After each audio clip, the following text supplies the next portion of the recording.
Alrighty.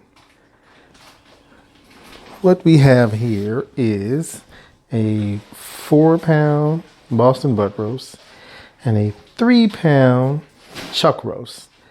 And I'm getting ready to season those and smoke them on my smoker that I repaired. And if you need to see that video, I'll try and put a link to it in the description. Get it nice and good in there. And I'm leaving the fat cap on the back of this because I'm going to smoke it with this side down first. And then I'm going to finish it with this side up. I'm going to smoke it with this side up first. Then we're going to finish it with that side down so that all the juices will flow down and get trapped in that fat cap. And yet remain on the butt roast.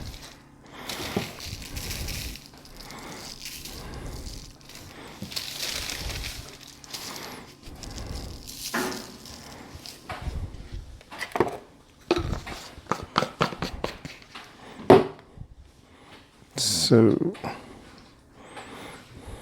get some of this.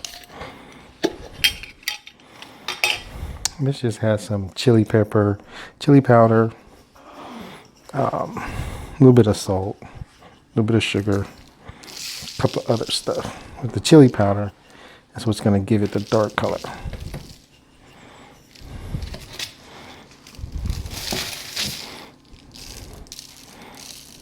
And it has some brown sugar in it.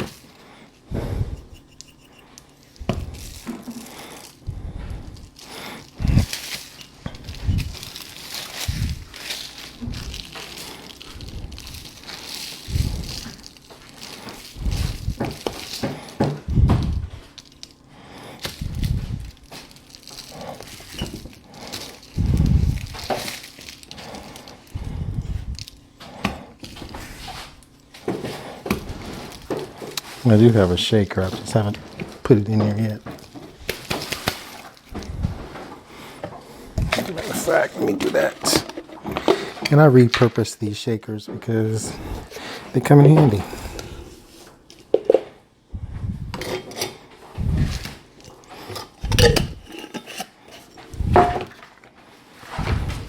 Guess ought to make it easier.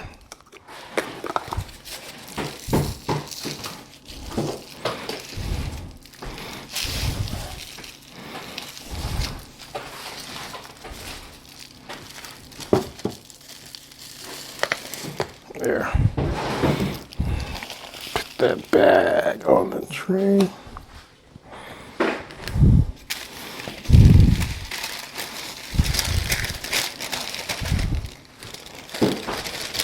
Yeah, I can see it on there. Go with that. All right, now to the beef.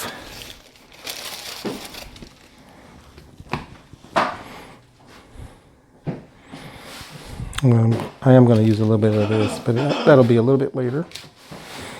That's the misses y'all hear in the background.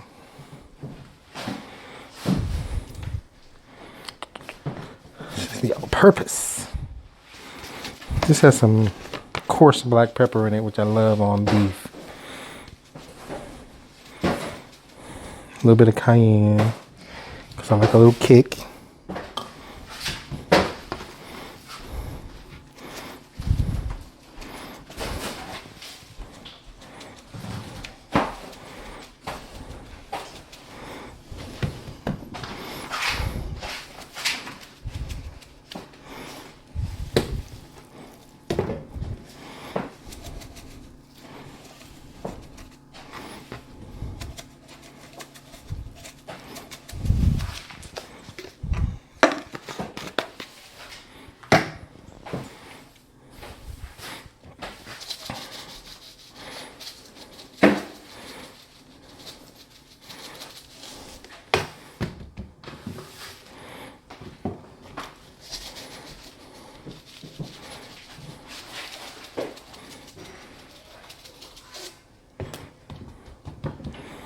doesn't have the marbling in it that I would prefer, but I couldn't find a piece that did, so this was the best piece I could find.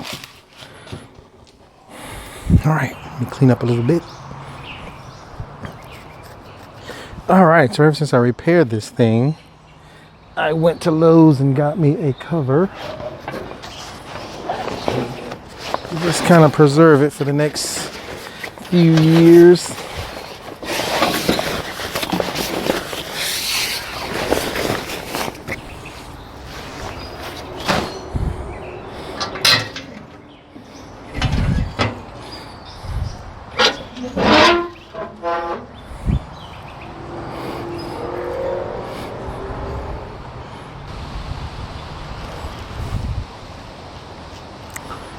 Okay, start my fire. Okay, these are some fire starters I made. This is an old egg carton, but what that is in there is just sawdust. And I wet the sawdust. I get it nice and moist with some, this one I use alcohol, but normally I'll use like lighter fluid and get it nice and saturated, but not soaking drippy wet, just moist.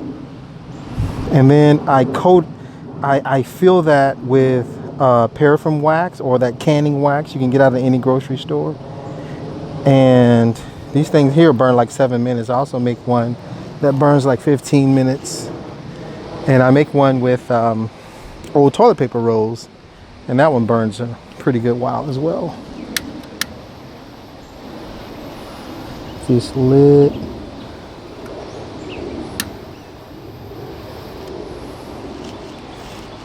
All right, while that's going, the way I'm gonna start my fire.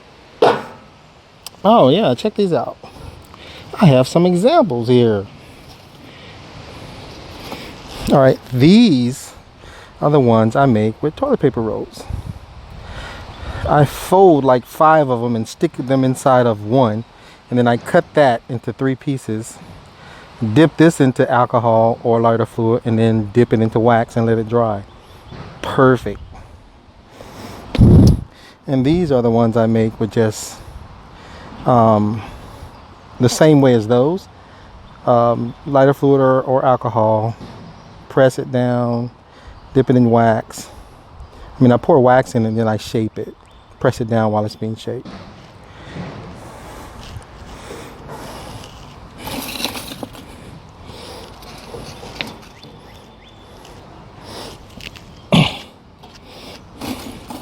And you guys ought to be familiar with this.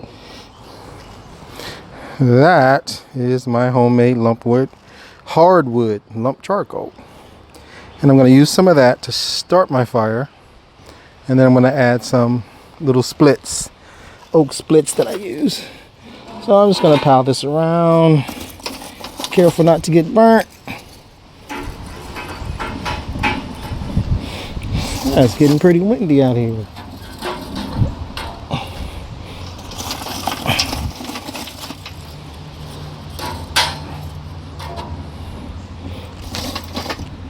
Doesn't take a lot of this. Just want to get a little fire going.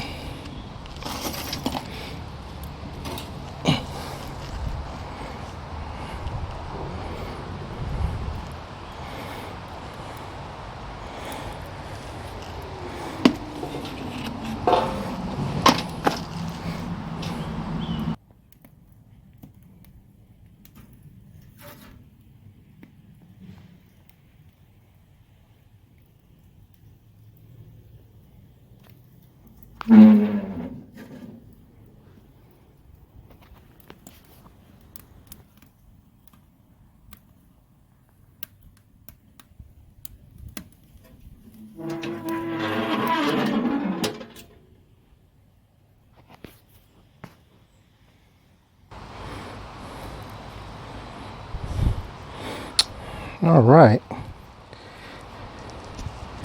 The temperature on my grill is about at 250.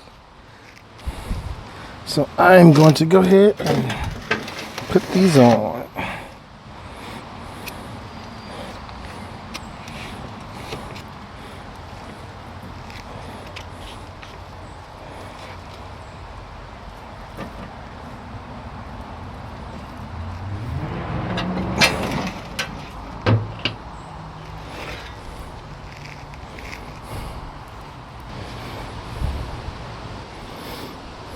Another thing I added to the grill is this little temperature probe port.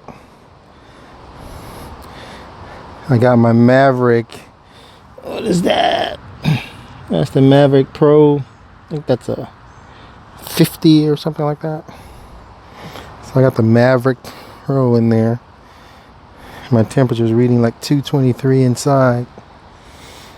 That's the transmitter and the receivers in the house.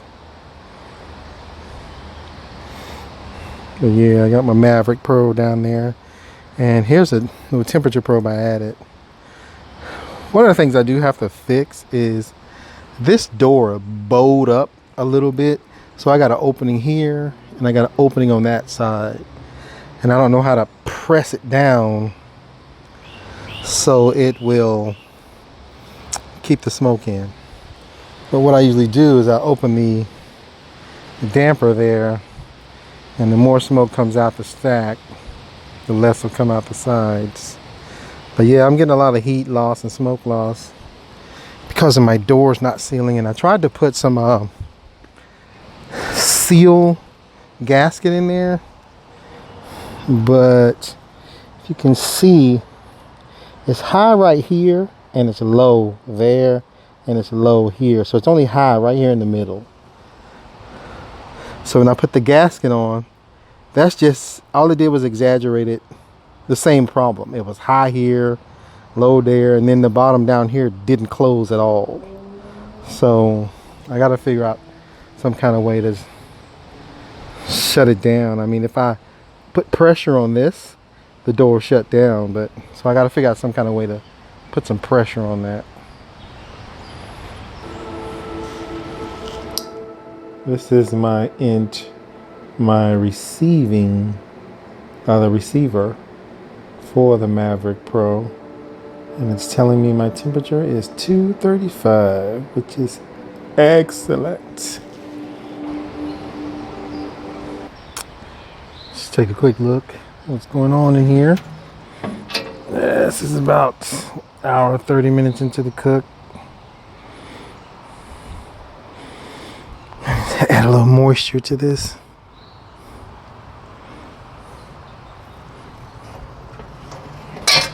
All right, everybody, there you have it. All right, we're about 2 hours in. I flipped it over, so now all that fat is going to render down into the meat, and it's going to be delicious.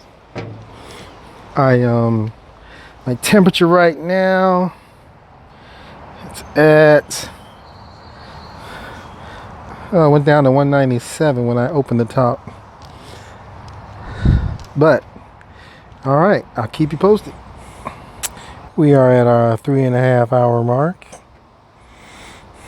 And the meat is just now beginning to firm up.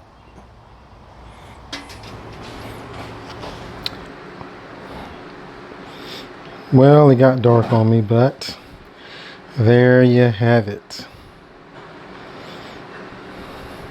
Let's see if I can get a piece of this.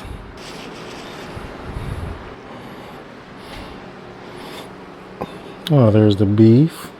That's a nice smoke ring. Let's give it a taste.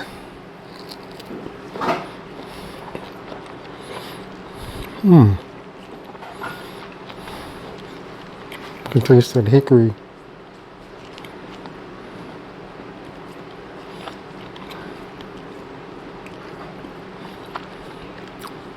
Tenderness is just almost perfect. It's tender, but not as tender as I would have wanted it to be. Let's try this pork shoulder. Oh, now that's on. Good deal. All right. Well, thanks, everybody.